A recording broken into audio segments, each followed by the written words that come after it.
यानंतर बघूयात अर्थसंकल्पाच्या बातम्या। अर्थसंकल्पामध्ये टॅक्स स्लॅबमध्ये कोणताही बदल नाही। 7 लाखांपर्यंतच्या उत्पन्नावर कोणताही कर नाही।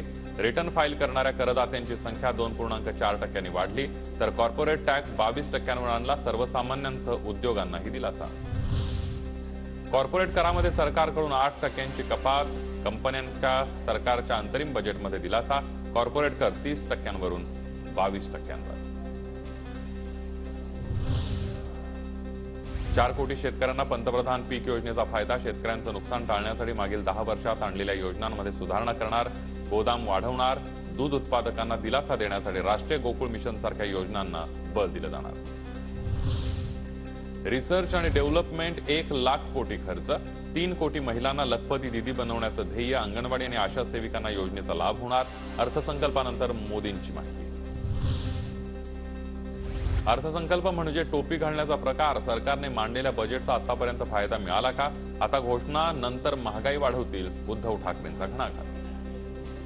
प्रयोग आपण म्हणायचो, अरे काय अचाट माणूस आहे, रिकाम्या टोपीतून कबूतर काढलं, माझं मत यालाच।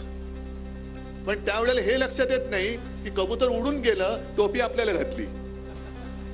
ही टोपी घालण्याचा प्रकार आहे अर्थसंकल्प म्हणजे।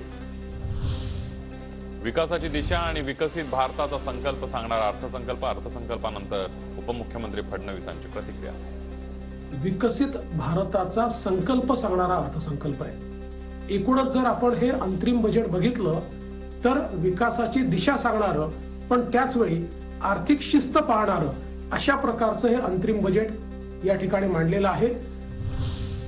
गर्भाशयाचा कॅन्सर रोखण्यासाठी 9 ते 14 वयोगटातील मुलींच्या लसीकरणावर भर दिला जाणार। आयुष्मान भारत योजनेचा लाभ सर्व अंगणवाडी आणि आशा सेविकांना मिळणार।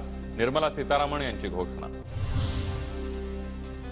पायाभूत सोयी सुविधांसाठी 11 कोटी 11 लाख 111 हजार कोटी रुपयांची तरतूद।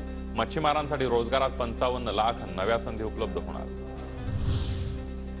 रेल्वे प्रवाशांच्या आरामदायी प्रवासासाठी 40,000 रेल्वे बोगींचं वंदे भारतच्या बोगींच्या धर्तीवर रूपांतर करणार। वाढत्या शहरीकरणाच्या पार्श्वभूमीवर मेट्रोचं जाळं वाढवण्यावर सरकारचा भर।